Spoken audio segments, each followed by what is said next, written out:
Hoje nós vamos meditar em Mateus 22, leremos do verso 34 ao 46, essas duas porções aí que vocês estão vendo, para concluir então o capítulo 22. Mesmo assentados, irmãos, mas com toda a reverência, acompanhemos atentamente a leitura da palavra do Senhor. Entretanto, os fariseus, sabendo que ele fizera calar os saduceus, reuniram-se em conselho. E um deles, intérprete da lei, experimentando-o, lhe perguntou: Mestre, qual é o grande mandamento na lei? Respondeu-lhe Jesus: Amará o Senhor teu Deus de todo o teu coração, de toda a tua alma e de todo o teu entendimento. Este é o grande e primeiro mandamento. O segundo, semelhante a este, é: amarás o teu próximo como a ti mesmo.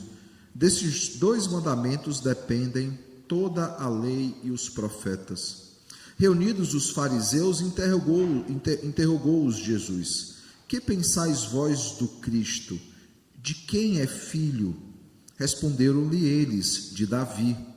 Replicou-lhe Jesus: Como, pois, Davi, pelo Espírito, chama-lhe Senhor, dizendo: Disse o Senhor ao meu Senhor: Assenta-te à minha direita, até que eu ponha os teus inimigos debaixo dos teus pés. Se Davi, pois, lhe chama Senhor, como ele é seu filho?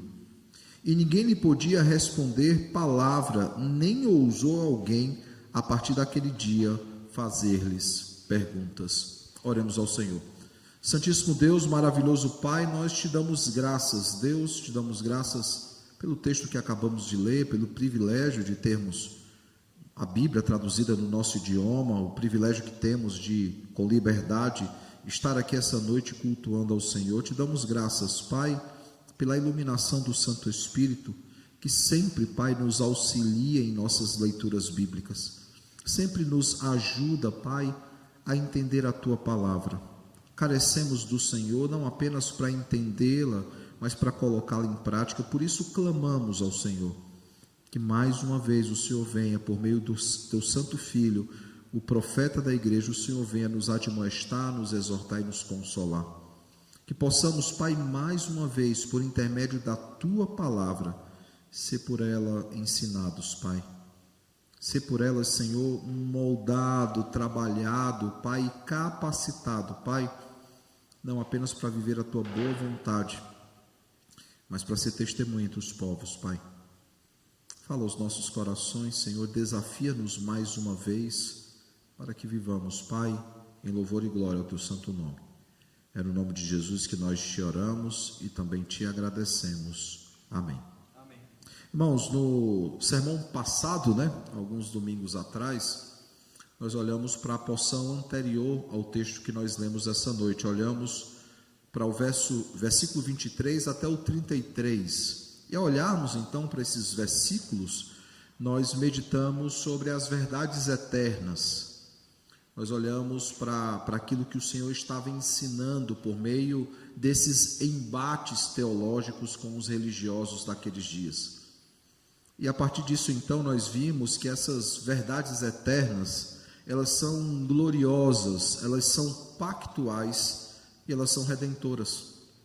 E assim nós aprendemos que nós devemos descansar, primeiramente, nessas verdades gloriosas, na certeza de que Ele voltará. Ele voltará para nos ressuscitar no último dia, para renovar todas as coisas, ou aqueles que ainda aqui estiverem, terem seus corpos transformados e irem ao encontro do Senhor nos ares. A segunda coisa que nós aprendemos, irmãos, é que essas verdades eternas, elas são pactuais. E aí nós aprendemos que devemos descansar nessas verdades pactuais, na certeza de que estamos em aliança com Ele e que Ele cuidará do seu povo. É interessante, inclusive, agora Jesus mencionar, responder a pergunta que lhe foi feita sobre o mandamento, porque o decálogo, eles são normas contratuais, cláusulas contratuais dessa aliança nossa com o nosso Deus, onde Ele promete ser o nosso Deus e Ele requer que sejamos o seu povo. Isso é uma aliança, isso é um contrato firmado entre partes. E Jesus hoje ele vai explorar mais esse decálogo, como veremos logo mais. Essas verdades eternas, elas são gloriosas, elas são pactuais, elas são também redentoras, e nós aprendemos que nós devemos descansar nas verdades redentoras, na certeza de que não há condenação para aqueles que estão em Cristo Jesus. Não há possibilidade de se perder essa salvação dada graciosamente ao seu povo e graciosamente mantida pelo Senhor. Nós perseveramos porque Ele nos preserva. Isso ficou muito claro, irmãos, no texto que nós vimos, quando ele fala desse povo e como ele fala de como ele cuida desse povo. O desfecho, como vimos, é que as multidões, eles, ao ouvirem os ensinos de Jesus, eles se maravilharam com aquela doutrina. Nós também devemos ficar maravilhados, e não apenas maravilhados, mas tentar responder a pergunta que foi feita no último sermão, que foi a pergunta que se nós cremos nessas verdades. Bem, irmãos, hoje nós chegaremos ao fim dessa série de testes, né? Um sermão, uma série dentro de uma série. Mateus, ele tem muitos momentos de ensino. Nós estamos aqui na preparação daquele que é chamado o sermão escatológico, né? E o capítulo 23, como veremos no próximo domingo, ele começará então a aprofundar as discussões escatológicas. Então, ao encerrar essa série, Jesus ele dará respostas finais aos seus adversários, e não apenas respostas finais respondendo às perguntas que são feitas a ele, mas ele dará um checkmate apresentando uma pergunta em que eles não souberam responder, e não apenas não souberam responder, o texto diz que a partir desse momento eles não ousaram mais questionar Jesus, porque eles não conseguiram pegar Jesus em erro ou ensinando algo que não fosse bíblico. Eles não conseguiram interpor Jesus nas suas respostas esclarecedoras, que é exatamente o tema dessa noite, respostas esclarecedoras. Jesus finalmente concluirá essa série de embates, como nós já temos visto, né? Ele sendo questionado pelos saduceus, sendo questionado pelos alunos dos fariseus, pelos herodianos a respeito do tributo, né? Ele foi aí questionado por vários grupos, e de forma bíblica, de forma gloriosa, ele deu resposta a cada um deles, deixando as multidões maravilhadas e os seus adversários calados e assustados, porque eles não conseguiam pegar Jesus no erro. A primeira porção desse texto, irmãos, porque a sociedade bíblica separa em duas porções, na primeira porção nós vemos, aí do verso 34 a 40, que essa porção ela também se encontra em um outro evangelho, e nós temos estimulado os irmãos para acompanharem na Bíblia física. Por quê? Porque o celular muitas vezes não tem esse recurso, a projeção também não consegue trazer esse recurso, que é mostrar onde esse texto já foi usado em outro momento, ou seja, os textos que conversam entre si, né? Essa leitura que precisa ser feita muitas vezes em vários textos. Por exemplo, quando ele trata do grande mandamento, esse texto também se encontra em Marcos, capítulo 18, 28 a 31, e hoje rapidamente nós veremos a importância de comparar esses textos para ver como eles se conectam e como eles se complementam. O restante do texto, o verso 41 ao 46, né, o versículo 41 ao 46, ele se encontra em todos os sinóticos. Ele não está apenas em Mateus ou em Marcos, como a porção anterior, mas ele se encontra também em Lucas. Nós vemos aí Marcos, capítulo 12, verso 35 a 37, e vemos também Lucas, capítulo 20, do verso 41 ao versículo 44. Para além dessa diferença, né, que a primeira porção só é citada aqui e em Marcos, e a segunda porção aqui em Marcos e em Lucas, há outras pequenas diferenças que são importantes de serem mencionadas. Por exemplo, em Mateus, os fariseus eles se reúnem em conselho, eles combinam entre eles e eles vão interrogar Jesus. Em Marcos, diz que Jesus estava ensinando no templo, então ele fez pergunta aos fariseus. Por fim, irmãos, nós vemos que em Lucas, Jesus então ele perguntou, lembrando que Lucas só trata da segunda porção, ele perguntou então aos fariseus, e a ideia que dá, inclusive se você olhar com muita calma, quando ele fala somente perguntou-lhes, dá uma ideia de que não é somente aos fariseus que essa pergunta foi dirigida, ela foi dirigida a todo o povo que ouvia os ensinos de Jesus. No restante, irmãos, Marcos, Lucas, eles são mais sucintos.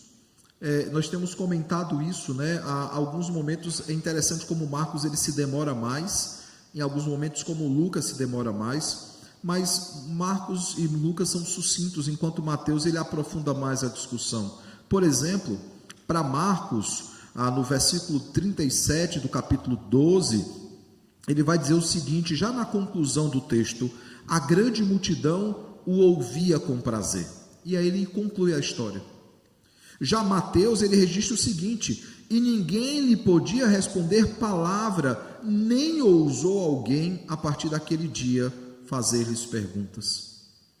Não é só que as pessoas tinham prazer em ouvi-lo, aqueles que tinham interesse na palavra. Os que não tinham interesse na palavra, que eram adversários de Jesus, eles não ousaram mais questionar Jesus. Por quê? Porque ninguém conseguia confrontá-lo.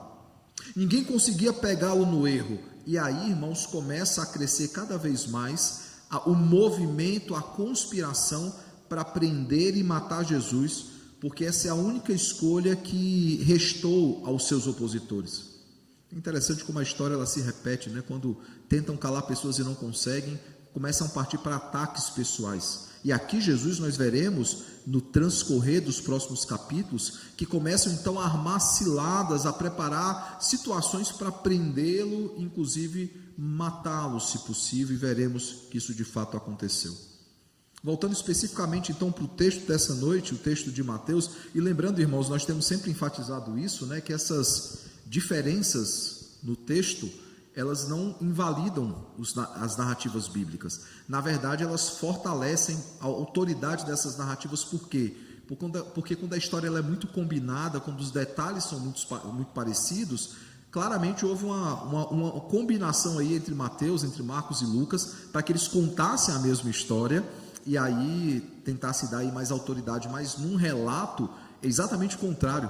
Quando numa história alguns detalhes são diferentes, mas o cerne do texto, o centro do texto, a mensagem central do texto, ela é a mesma, isso dá mais autoridade àquele texto, mais veracidade, porque claramente não houve uma combinação entre as testemunhas.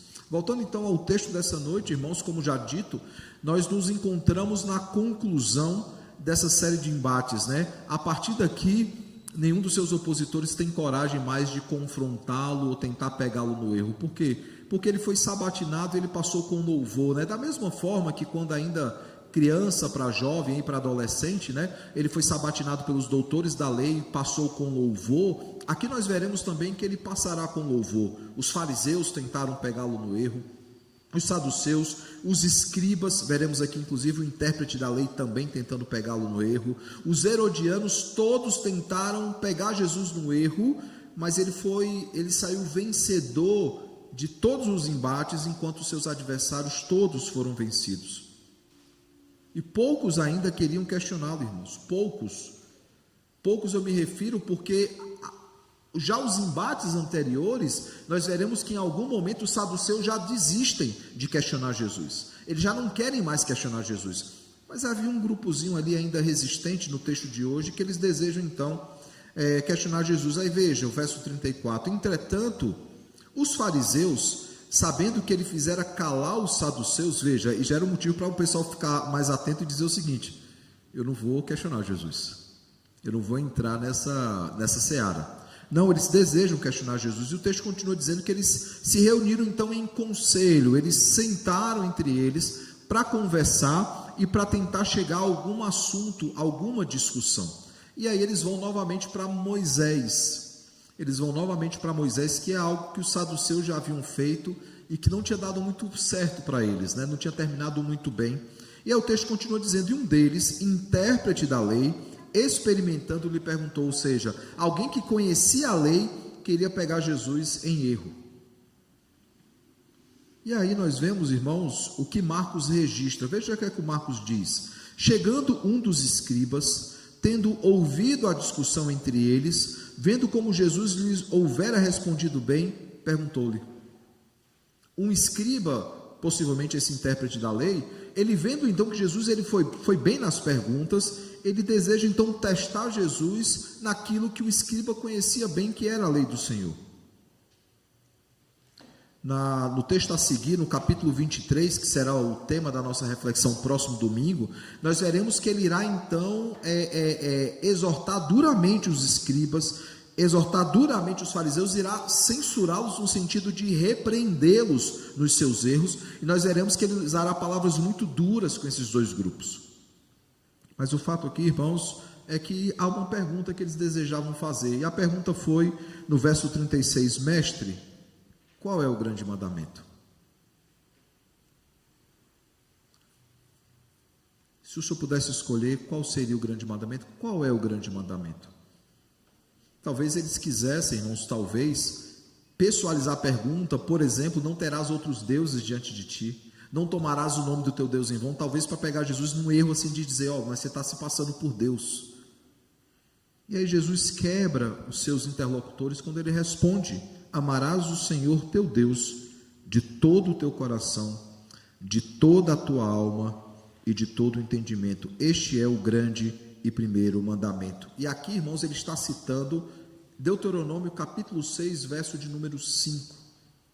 E aí ele continua então mostrando, irmãos, que ele conhece o texto bíblico e mostrando também, irmãos, que o amor de Deus ele tinha consequências. E quais são as consequências? Veja aí o verso de número 39. O segundo, semelhante a este, e aí o semelhante é que é tão importante quanto, ou seja, eles estão interligados ou atrelados um ao outro, amarás o teu próximo como a ti mesmo. E aqui ele está citando Levítico, capítulo 19, verso de número 18.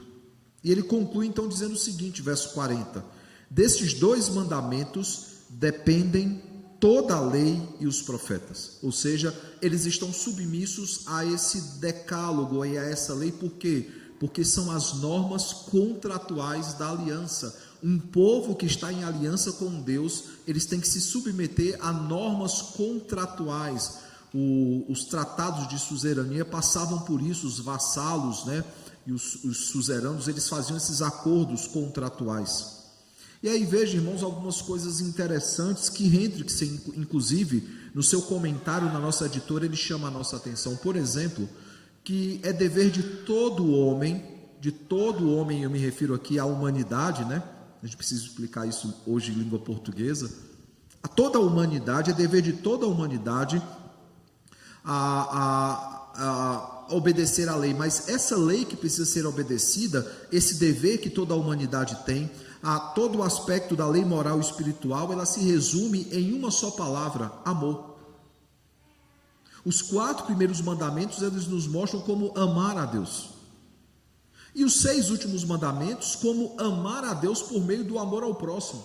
Por isso que ele diz que os dois são semelhantes, porque todos os 10 mandamentos tratam de como nós devemos manifestar o nosso amor para com Deus, em um dado momento, amando-o diretamente, em um outro momento, amando ao nosso próximo, que não é qualquer coisa, é a imago Dei, é aqueles que foram criados conforme a imagem de Deus.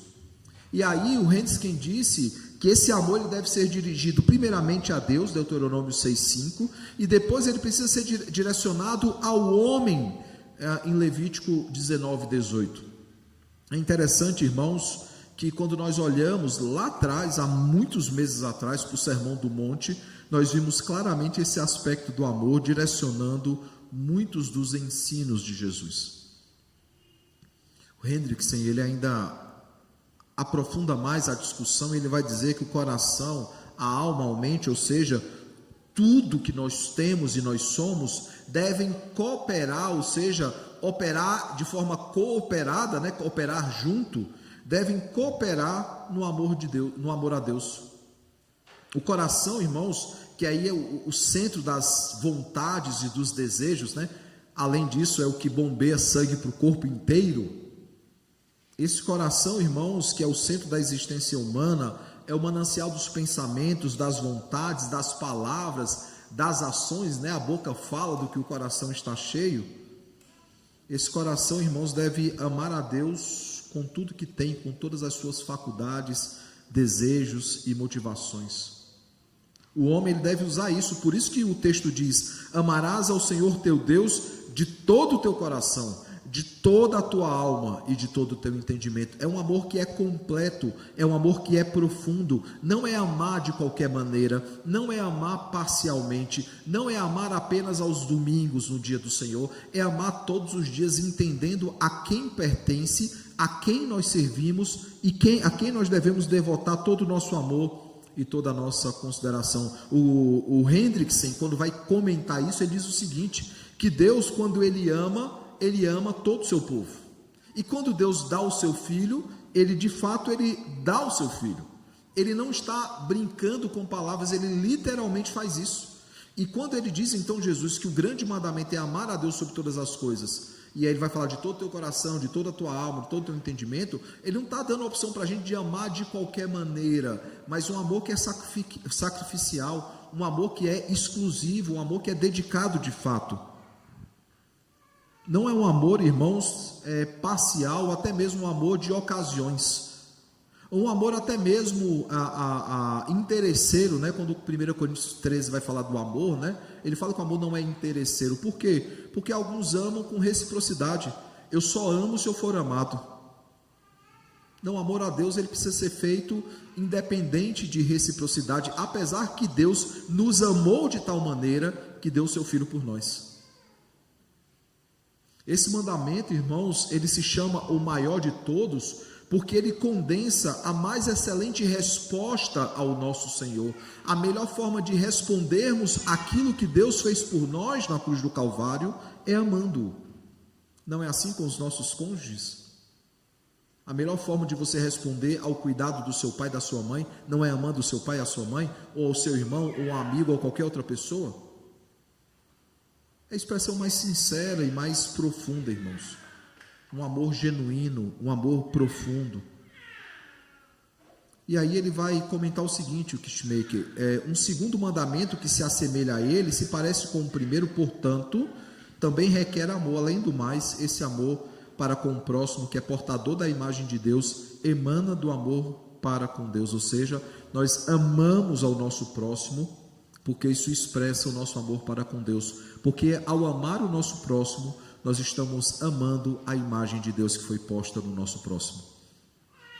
No versículo 40, né, quando Jesus ele diz então que nisso reside, ou disso depende toda a lei e os profetas, o Hendrickson diz um negócio bem interessante. Ele diz o seguinte: esse duplo mandamento, ou seja, amar a Deus e amar ao próximo, é a estaca que sustenta toda a lei e os profetas, são os pilares que mantêm a lei e os profetas funcionando, porque a lei e os profetas falam a respeito desse Deus que ama o seu povo e que requer do seu povo um amor também. Aquela questão que nós temos dito, né? Os mandamentos eles apontam para um contrato, e nesse contrato há direitos e deveres, e esses direitos e deveres eles se resumem na frase que nós já temos repetido aqui, né? Ele é o nosso Deus e nós somos o seu povo. Por quê? Porque quando Deus ele diz, eu sou o seu Deus e vocês são o meu povo, o direito dele é termos como seu povo, e o dever dele é ser o nosso Deus. Quando nós olhamos para o homem que está em aliança com Deus, a mesma frase ela funciona de forma contrária. O nosso dever é ser o seu povo, e o nosso direito é tê-lo como Deus. Perceba então, irmãos, que ele continua e ele diz o seguinte: remove a estaca e tudo está perdido, pois todo o Antigo Testamento, com seus mandamentos e pactos e profecias e promessas, tipos e cerimônias, convites e exortações, apontam para o amor de Deus, que demanda uma resposta de amor em troca. Cada história bíblica, irmãos, cada história contada no Antigo Testamento, cada personagem, cada símbolo, cada lei, tudo que é descrito na lei cerimonial, no Antigo Testamento e em outros aspectos da lei, tudo isso aponta para Cristo. Cada história, a que você menos esperar. Por exemplo, Esté, não porque é o nome da minha filha, né? E por que Esté? Esté é um dos livros mais contestados, foi um dos mais contestados do Antigo Testamento. Por quê? Porque eu não sei se você percebeu ao ler Esté, eu espero que você leia o Antigo Testamento também, a cultura de hoje quer ler mais o Novo Testamento. Esther, o livro não menciona o nome de Deus. Se você ler com muita atenção, você vai perceber isso. Mas o livro de Esther, irmãos, além de contar a festa do Purim, é um excelente tipo sobre Cristo. Quando ela intercede pelo seu povo para que o seu povo não morra. Quando ela põe a sua segurança em risco para procurar o rei e dizer o seguinte: eu sou também judia, permita pelo menos que o meu povo possa se defender e revidar. Que eles tenham chance de fazer isso, que não seja uma morte certa, mas eles tenham a oportunidade de se defender. Essa é a festa do Purim. É um tipo de Cristo. Boaz, que é um personagem tão esquecido, é um tipo de Cristo. Nós temos muitas histórias no Antigo Testamento que apontam para Cristo e para aquilo que Cristo faria. O tabernáculo, irmãos, a disposição do tabernáculo, cada coisa que existe no tabernáculo como objeto ou como rito, apontam para Cristo, e alguns inclusive mostram claramente, citando textos bíblicos, que a peregrinação de Jesus, do julgamento até a sua morte na crucificação, ele é como se ele percorresse o próprio tabernáculo. Tabernáculo que era a presença gloriosa de Deus entre os homens, né? O Emanuel, Deus conosco. Não é à toa que quando João ele diz, e o verbo se fez carne e habitou no meio de nós, a palavra no grego ali é, ele fez tabernáculo no nosso meio. O mesmo João que depois lá em Apocalipse vai dizer, e ele estenderá sobre nós o seu tabernáculo. Perceba, irmãos, que o tempo inteiro, cada versículo, cada capítulo, cada palavra da Escritura no Antigo Testamento falam sobre o amor de Deus. Por isso que ele vai dizer que disso depende toda a lei e todos os profetas. Toda a Escritura está falando sobre o amor de Deus, e esse amor que é manifestado através do seu Filho, que se entrega em nosso lugar e morre pelos nossos pecados. Quando ele fala sobre lei e profetas, essa era a forma de se referir, irmãos, a todo o Antigo Testamento. Por exemplo, quando nós temos a transfiguração, e nós temos ali dois personagens que aparecem, né? Jesus deixa bem claro que um simbolizava a lei e o outro simbolizava os profetas. O fato, irmãos, é que quando ele afirma que o amor ele cumpre a lei, e essa lei que resume os mandamentos, ele motiva a obediência do seu povo. Nós precisamos obedecê-lo porque nós o amamos. E é importante lembrar, irmãos, o amor não nos faz obedecer. Simplesmente nós não obedecemos a Deus porque Ele nos amou. Nós devemos obedecer a Deus porque Ele é o Senhor de toda a terra.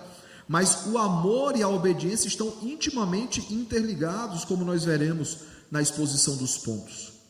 Olhando para Marcos capítulo 12, verso 32 a 34, né, nós vemos que aquele escriba que havia então perguntado a Jesus, ele recebe uma resposta que é interna e uma resposta que é externa. Veja, irmãos, quando ele pergunta a Jesus então sobre sobre os mandamentos, né, no que é que se resumiu os mandamentos, após ouvir a resposta de Jesus, ele ouve o seguinte: muito bem, mestre, e com verdade disseste que Ele é o único, e que não há outro senão Ele, e que deve amar a Deus de todo o coração, e de todo entendimento, e de toda a força, e amar ao próximo como a si mesmo, excede a todos os holocaustos e sacrifícios. Veja a resposta do escriba: amar a Deus e amar ao próximo excede qualquer sacrifício, qualquer forma de obediência externa. E aí ele diz o seguinte, o texto bíblico: vendo Jesus que ele havia respondido sabiamente, declarou-lhe: não estás longe do reino de Deus. E aí Marcos conclui dizendo: e já ninguém mais ousava interrogá-lo. Veja que esse momento de Jesus com o escriba, e quando ele fala não estás longe do reino de Deus, não são promessas vazias. Ele está deixando bem claro que aquele homem se aproxima do reino, ou seja, ele está em processo de transformação, e ele diz isso porque a resposta externa daquele homem, aquilo que ele disse com sua boca, já refletia a sua resposta interna. Ele disse: Senhor, o Senhor está certo, amar a Deus e amar ao próximo é superior a qualquer holocausto ou sacrifício. Agora então, irmãos, nós vemos que é a vez de Jesus interrogá-lo. Lívia, eu não estou no ponto 1 ainda, tá? Pode ficar tranquila. Agora é o momento de Jesus interrogá-lo. E aí, quando ele vai interrogá-lo, ele vai falar o seguinte, e parece que é uma pergunta aleatória, uma pergunta que não tem nada a ver com o que está sendo discutido. Jesus sabe onde eles querem chegar. E ao saber onde eles querem chegar, ele pergunta o seguinte: que pensais vós de Cristo? De quem ele é o filho? De quem ele é filho? E qual é a resposta dos interlocutores, dos fariseus? Ele é filho de Davi. Em Marcos é interessante, irmãos, porque mais uma vez ele estava no templo, né? E a pergunta que ele fez aos escribas foi a seguinte: como dizem os escribas que o Cristo é filho de Davi? É uma pergunta mais, ele não deixa nada em aberto, ele já é mais assintoso. Lucas diz o seguinte: como podem dizer que Cristo é filho de Davi? E é interessante porque ele cita então o Salmo 110, e ao citar o Salmo 110 ele diz o seguinte: como pois Davi, veja, como é que o Cristo pode ser filho de Davi se o próprio Davi escreveu o seguinte, é isso que ele está dizendo: como pois Davi pelo Espírito chamava-lhe Senhor dizendo, disse o Senhor ao meu Senhor. Veja, Davi está registrando o seguinte: há uma conversa entre senhores, e essa conversa entre senhores, ele está se referindo ao Deus Pai e ao Deus Filho. Aí veja: assenta-te à minha direita, até que eu ponha os teus inimigos debaixo dos teus pés. Ele está se referindo, irmãos, ali ao cumprimento da promessa que foi feito em Gênesis 3,15, e ele pisará a cabeça da serpente. Texto esse que em Romanos 16,20 ele vai 3,15, né? Gênesis 3,15, em Romanos 16,20 ele vai dizer que o cumprimento se dá através de Cristo. E aqui ele diz o seguinte: é Cristo conversando com Deus Pai. Aí ele diz, ele vai colocar os inimigos debaixo dos seus pés. Se Davi, pois, lhe chama Senhor, como é que Cristo é o filho de Davi? Veja que é uma discussão, irmãos, que às vezes pode parecer simples, mas ela é muito profunda. Porque Jesus já foi chamado em alguma das nossas mensagens, por exemplo, pelo cego Bartimeu, aqueles 2 cegos lá de Jericó, ele foi chamado do quê? Jesus, filho de Davi, tem compaixão de mim. A própria genealogia de Mateus, no capítulo 1, a partir do verso 1, é para provar até o verso 17 que Jesus ele é da descendência de Davi. Mas a discussão aqui não é uma discussão de descendência. A discussão aqui é o seguinte: para eles o rei excelente era Davi. E a discussão do Senhor é dizendo o seguinte: não, Cristo ele é superior a Davi. Hebreus ele vai ser mais ousado, né? Ele bate em outros personagens. Ele é superior a Moisés, ele é superior a Arão, ele é superior aos anjos, ele é superior à lei, ele é superior a tudo e a todas as coisas, porque ele é o Deus Filho. Mas aqui ele fala o seguinte: como é que pode, se o próprio Davi chama a Cristo de Senhor, disse o Senhor ao meu Senhor? Como é que se o próprio Davi o chama de Senhor, como é que ele é filho, né? Isso aqui é uma discussão interessante, irmãos, um texto interessante, inclusive para a discussão sobre o catolicismo. A própria Maria, e é uma mulher chamada por Deus para um propósito especial, nós não podemos incorrer nos 2 enganos e nos 2 extremos, né? Negligenciar a importância de Maria, nem dar, e o outro extremo é não dar a Maria uma natureza redentora ou divina. A própria Maria, no Magnificar lá em Lucas, ela vai chamar a Cristo de o meu Senhor. A mesma pergunta que Jesus faz aqui, ela poderia fazer em relação a Maria. Como é que Maria ela é mãe de Deus, o Deus Pai principalmente, se ela chama a Cristo de o meu Senhor? Mas isso é uma discussão para um outro dia, não para hoje, tá? Nós vemos então, irmãos, que Jesus ele foi testado em praticamente todo esse capítulo. Todo o capítulo, do verso 15 ao verso 40, ele está sendo testado o tempo todo, mas agora é a vez de Jesus testá-los. Jesus tem uma pergunta que eles não sabem responder, tanto que eles não sabem responder que eles se calam. Jesus ele discute sobre o Messias ou sobre o Cristo, né? Eu já vi algumas pessoas dizendo Jesus Cristo, o Messias. Irmãos, isso é de uma redundância absurda, porque Cristo e Messias é a mesma coisa, só são idiomas diferentes. Messias, o Mexia, né? Yeshua HaMashia, Jesus o Messias é em hebraico e o Christos é em grego. Ambos falam sobre aquele ungido do Senhor que viria fazer paz entre Deus e os homens, que pisaria a cabeça da serpente, aquele que é chamado de semente da mulher em Gênesis 3.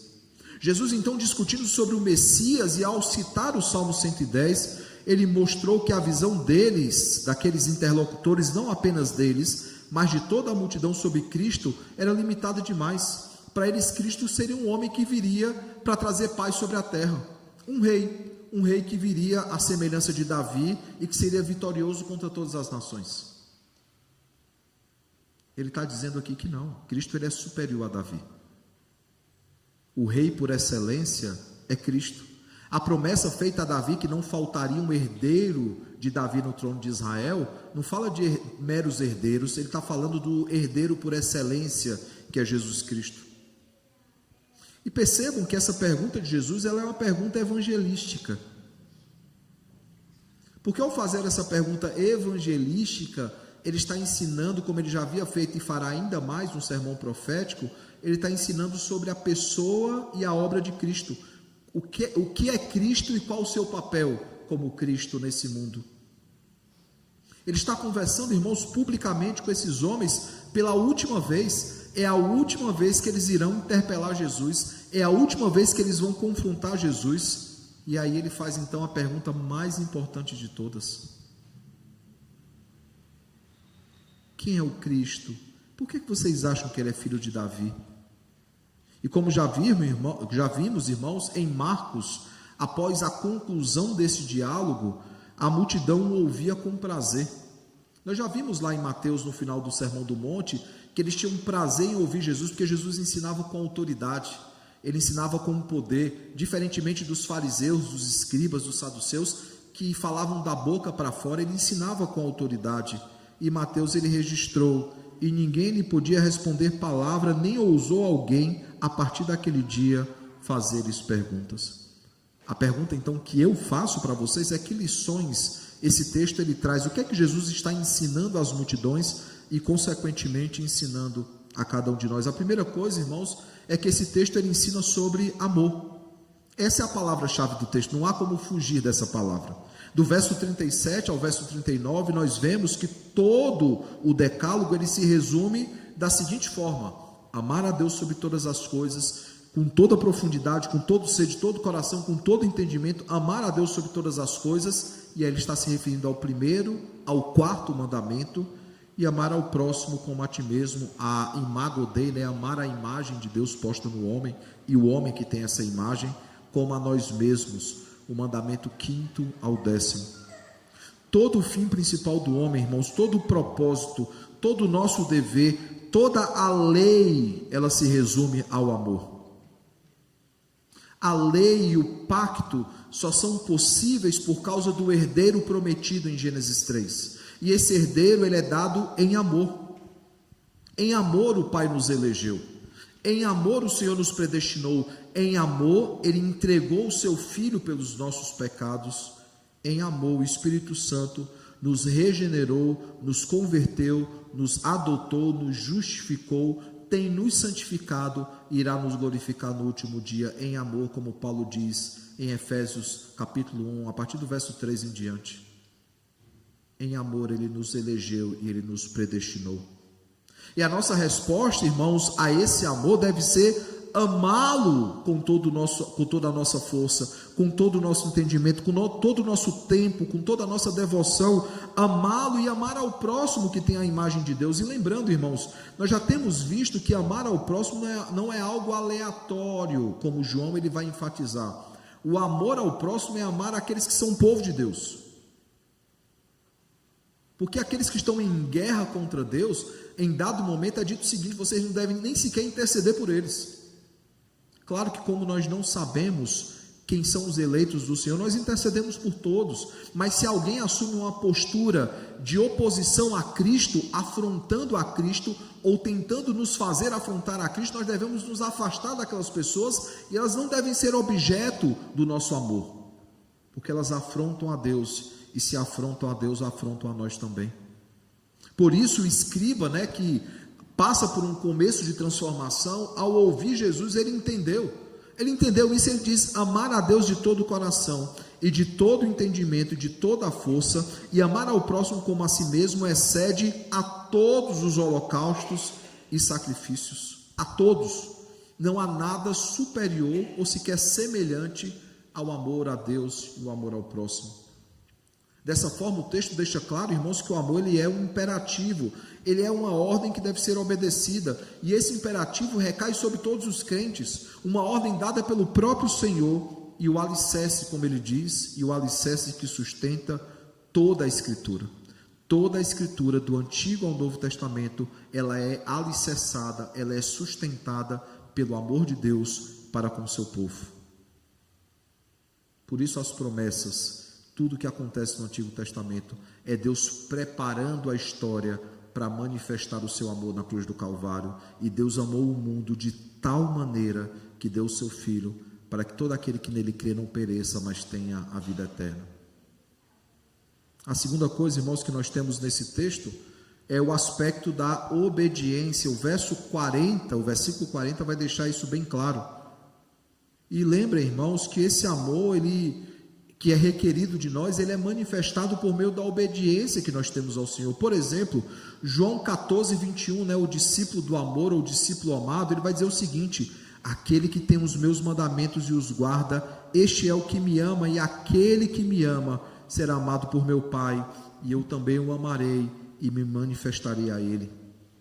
Cristo ainda dirá mais, no versículo 24 de João 14, ele vai dizer o seguinte: quem não me ama, não guarda as minhas palavras, e a palavra que estás ouvindo não é minha, mas do Pai que me enviou.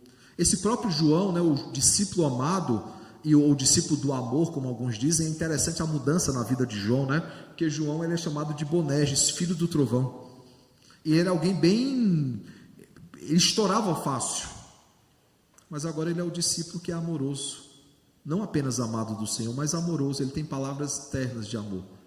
Esse discípulo ele vai dizer o seguinte, na primeira carta, no capítulo 2, verso 9 ao verso 11: aquele que diz que está na luz e odeia a seu irmão, até agora está nas trevas. Aquele que ama a seu irmão permanece na luz, e nele não há nenhum tropeço. Aquele, porém, que odeia a seu irmão está nas trevas, e anda nas trevas, e não sabe para onde vai, porque as trevas lhe cegaram os olhos.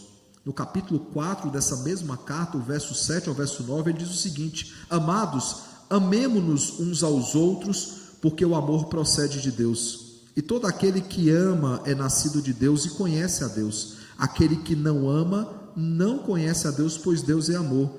Nisso se manifestou o amor de Deus em nós, em haver Deus enviado o seu Filho unigênito ao mundo para vivermos por meio dele. Ainda no capítulo 4 dessa primeira carta, nos versos 20 e 21, ele dirá o seguinte, irmãos: se alguém disser amo a Deus e odiar a seu irmão, é mentiroso, pois aquele que não ama a seu irmão, a quem vê, não pode amar a Deus a quem não vê. Ora, temos da parte dele este mandamento, que aquele que ama a Deus, ame também ao seu irmão. Perceba como aqui está intimamente ligado o amor à obediência. E eu poderia aqui, irmãos, passar o sermão inteiro citando versículos, textos bíblicos, para deixar bem claro esse ponto. Nós não obtemos o amor de Deus por meio da obediência, não. Mas o amor de Deus nos faz obedecer. Por que eu estou fazendo essa diferenciação? Para não incorrer no erro de uma salvação por obras. Eu sou amado porque eu obedeço. Não é mérito nosso, nós o amamos porque ele nos amou primeiro. Na verdade, é o contrário, nós só amamos a Deus, nós só obedecemos a Deus porque ele nos amou primeiro, ou seja, o seu amor nos constrange, nos chama à obediência, e a obediência é amar a Deus acima de todas as coisas e ao próximo como a nós mesmos. Como o escriba dirá, isso é superior, maior do que qualquer holocausto, do que qualquer sacrifício. É interessante porque nós já ouvimos isso em algum momento, quando Saul e Samuel estão no embate, em que Saul achava que poderia fazer o papel de sacerdote. Lá em 1 Samuel 15, 22, Samuel então pergunta a Saul: por acaso Deus se agrada mais de quê? De sacrifícios ou de obediência? Veja como o escriba ele conhecia a palavra do Senhor. A obediência, irmãos, é superior a qualquer sacrifício. O amor é superior a qualquer sacrifício. Em Mateus 23, assim como em outros textos, nós veremos, irmãos, as duras palavras de Cristo contra a hipocrisia daqueles que ensinavam que não viviam.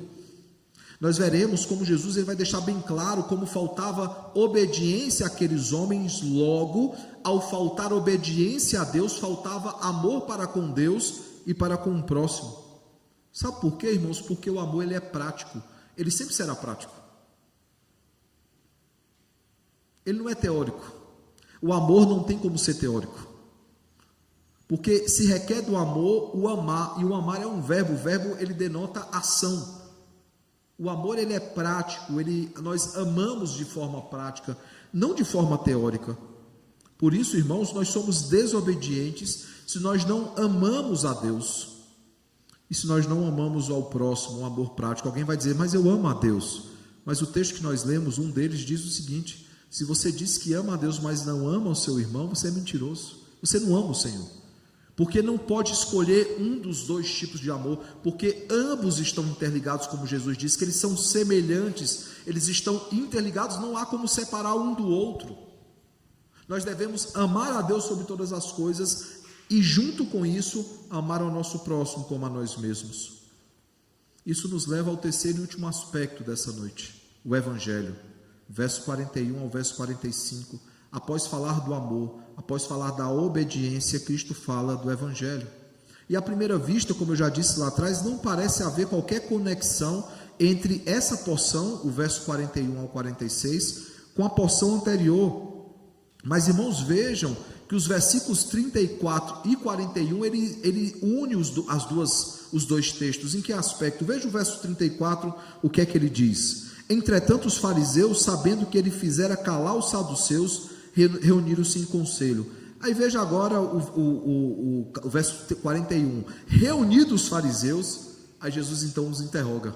Jesus aproveita que eles se reuniram para pegar Jesus numa contradição e ele interroga aqueles homens. Ora, se é o mesmo público, se ele aproveita a mesma oportunidade para rebater os questionamentos dele com um questionamento que eles não saberão responder, esses textos eles estão interligados. De que forma? Jesus ele quer aproveitar aqueles que o ouvem, aqueles que estão ouvindo o que ele está ensinando, para demonstrar o seu amor pelos seus eleitos e demonstrar a sua obediência ao seu Pai. Ele quer ensinar àqueles a importância do amor e a importância da obediência. E lembre, irmãos, nem todos os fariseus, nem todos os saduceus, nem todos os escribas, intérpretes da lei, nem todos eram inimigos de Cristo. Nem todos eram inimigos de Cristo. Por exemplo, Marcos dá a entender que o escriba, e chamado por Mateus de intérprete da lei, interpelando Jesus, ele é convencido pelo Senhor. E Jesus diz, não estais longe do reino dos céus. Ele sabia que havia entre esses grupos religiosos eleitos entre eles. E Jesus então aproveita para anunciar-lhes o Evangelho. Muitos não entendiam a pessoa e a obra de Cristo. Logo, eles não entenderiam o que estava por vir. Mas isso não foi apenas, irmãos, antes da morte de Jesus. Após a morte de Jesus, quando ele está na estrada de Emaús com os dois discípulos, não dos conhecidos, mas dois discípulos estavam lá. Quando ele está com esses dois discípulos, eles não entendiam ainda a pessoa e a obra de Cristo. Jesus pergunta, o que foi que aconteceu em Jerusalém? Eles falam, por acaso é um dos únicos que estando em Jerusalém não sabe das coisas que aconteceu ali? Ele falou, o que foi que aconteceu? Não, de como mataram o nosso Senhor, de como tiraram a vida do nosso Senhor. E nós o reputávamos como o Cristo, mas já é o terceiro dia, ele ainda não ressuscitou. Ele vai, antes disso, dizer que Jesus era poderoso em obras e em palavras, e dirá, e nós pensávamos que ele era o Cristo. E aí, Jesus diz o seguinte, verso 25 a 27 de Lucas 24, honestos e tardos de coração, para crer tudo o que os profetas disseram, porventura não convinha que o Cristo padecesse e entrasse na sua glória? E começando por Moisés, ou seja, o Pentateuco, discorrendo por todos os profetas, ou seja, profetas maiores e menores, ele está falando todo o Antigo Testamento aqui, ele expunha-lhes o que a seu respeito constava em todas as Escrituras. Mesmo depois da morte de Jesus, eles ainda não entendiam profundamente a pessoa e a obra de Cristo. Os fariseus não entendiam, os escribas, os saduceus, nenhum deles entendia. como o Cristo ele era superior a Davi. Eles achavam que seria alguém que viria em semelhança a Davi, quando na verdade Jesus é que é feito em semelhança a Cristo. E ele prega, irmãos, mesmo que de forma muito rápida, o verdadeiro evangelho. Tanto que ele está preocupado em pregar o evangelho, que cremos que possivelmente esse escriba, ele começa a ser convencido a respeito desse evangelho. E não apenas o escriba, Marcos vai dizer que as multidões ouviam o Senhor com prazer. As multidões estavam maravilhadas com aquilo que ele estava ensinando. E Jesus então, mesmo próximo à sua morte, dias antes da sua morte, ele tem a preocupação de pregar o evangelho àqueles que aparentemente eram seus inimigos, mas que ele sabia que daquele meio haviam eleitos do Senhor. Eu pergunto então, e isso é uma lição para nós no nosso trabalho, às vezes a gente acha, que aquele nosso vizinho talvez nunca aceite o evangelho, talvez esse vizinho aqui seja mais fácil, a gente vai escolhendo para quem vai pregar, talvez aquele colega de trabalho, talvez aquele outro. Eu sempre comento, a respeito de um senhor que me falou com alegria que o seu companheiro de trabalho, amigo de trabalho já há décadas, havia aceitado o evangelho, havia entendido o evangelho e havia sido convencido, pelo Senhor a partir do evangelho.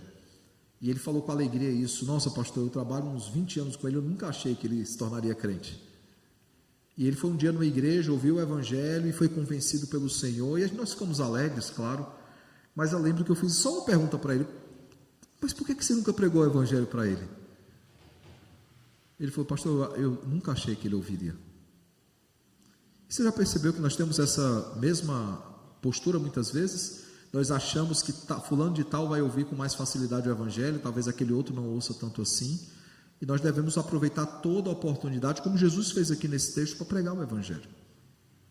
Eu pergunto então, que aplicações nós podemos tirar do texto de hoje para concluir? A primeira delas, irmãos, nós precisamos amar a Deus e aos nossos irmãos, pois fomos criados para isso, e a lei foi posta em nossos corações para sermos direcionados nesse sentido. O Senhor, ele não apenas nos chama ao amor e à obediência, ele nos capacita para o amor e para a obediência. Precisamos lembrar desse aspecto, irmãos. O Romanos 2 diz que antes da lei existir, ela já havia sido posta no coração do homem. É por isso que Caim, ele comete um assassinato, mesmo que não exista ainda o mandamento não matarás. Por quê? Porque a lei foi posta, isso faz parte da imago Dei. A lei foi posta no coração dos homens. E essa lei que foi posta, ela nos chama, nos intima a amar a Deus e amar aos nossos irmãos. Segunda coisa, nós precisamos obedecer ao Senhor, como bons filhos que somos, como filhos que amam ao seu pai e como irmãos que amam os seus irmãos. Nós que somos pais, não há nada que derrete mais o nosso coração do que os filhos dizendo que nos amam, e com aquela sinceridade que criança diz, forma como nos abraçam, nos beijam, todo aquele carinho envolvido. Por quê? Porque nós entendemos que é sincero. Mas lembrem, irmãos, qualquer relacionamento, qualquer relação que temos, pai, filho, irmão, irmã, marido e esposa, todos os relacionamentos criados por Deus servem para ensinar sobre o amor de Deus para com o seu povo. O amor do pai para com o filho é o amor de Deus para com os seus filhos. O amor de irmão para irmão é o amor de Cristo para conosco. O amor do marido pela esposa é o amor de Cristo por sua noiva. De forma, irmãos, nós somos chamados a obedecer ao Senhor como bons filhos que somos. Esse é o argumento usado por Paulo em Efésios 5. Como filhos amados pelo Pai, nós devemos imitá-lo e amá-lo também, ser santo assim como ele é santo. Terceira coisa, nós precisamos, irmãos, pregar o evangelho. E pregar o evangelho não é tentar criar um novo evangelho, é como Paulo fez: eu preguei a Cristo e este crucificado. Pregar o evangelho, irmãos, é anunciar, ensinar a pessoa e a obra de Cristo. É anunciar, irmãos, o que ele fez por nós em amor, de como ele nos amou de tal maneira e de como ele foi obediente a Deus, requerendo de nós também amor por ele e pelos nossos irmãos e obediência ao Senhor. Cristo é sempre o exemplo para nós. Nós amamos como ele amou, nós obedecemos como ele obedeceu, nós perdoamos como ele perdoou, nós andamos como ele andou. Nós testemunhamos como ele testemunhou. E nisso tudo, irmãos, nós estamos pregando o Evangelho.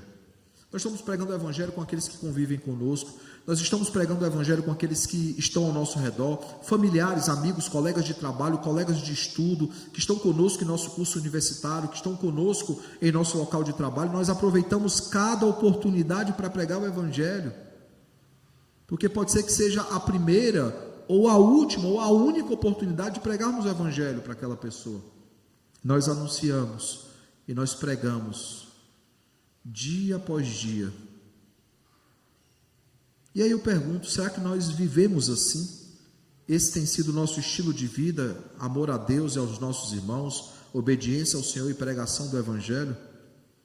A minha oração, meu desejo sincero, irmãos, é que o bom e eterno Deus nos ajude a amá-lo sobre todas as coisas, de toda a nossa força, entendimento, com toda a nossa motivação, que Ele nos ajude também a amar os nossos irmãos, independentemente dos pecados que eles têm, nós também temos, de perdoar quando for necessário, de andar mais uma milha quando for necessário, que Ele nos ajude, irmãos, a viver em obediência ao Senhor, que Ele nos ajude a obedecer a sua palavra e cumprir os seus mandamentos, sempre dispostos, irmãos, sempre dispostos a aproveitar cada oportunidade para pregar o Evangelho a todos aqueles que estão ao nosso redor, sem fazer distinção, sem tentar escolher quem merece ouvir o Evangelho e quem não merece ouvir o Evangelho. Nós pregamos o Evangelho, porque não há outro estilo de vida para nós. Nós somos discípulos de Cristo que avançam buscando fazer novos discípulos para Cristo. O seu local de trabalho é o seu campo missionário, o seu local de estudos, o seu campo missionário, a sua vizinhança, a sua relação familiar, todos aqueles que ainda não conhecem ao Senhor são campo missionário para todos nós. Que o Senhor nos ajude, irmãos, a não apenas viver o Evangelho, mas pregar o Evangelho. E ao fazer isso, irmãos, que seja de forma prática, amando a Deus sobre todas as coisas e ao próximo como a nós mesmos, vivendo em obediência ao Senhor e pregando o Evangelho a todos aqueles que estão ao nosso redor.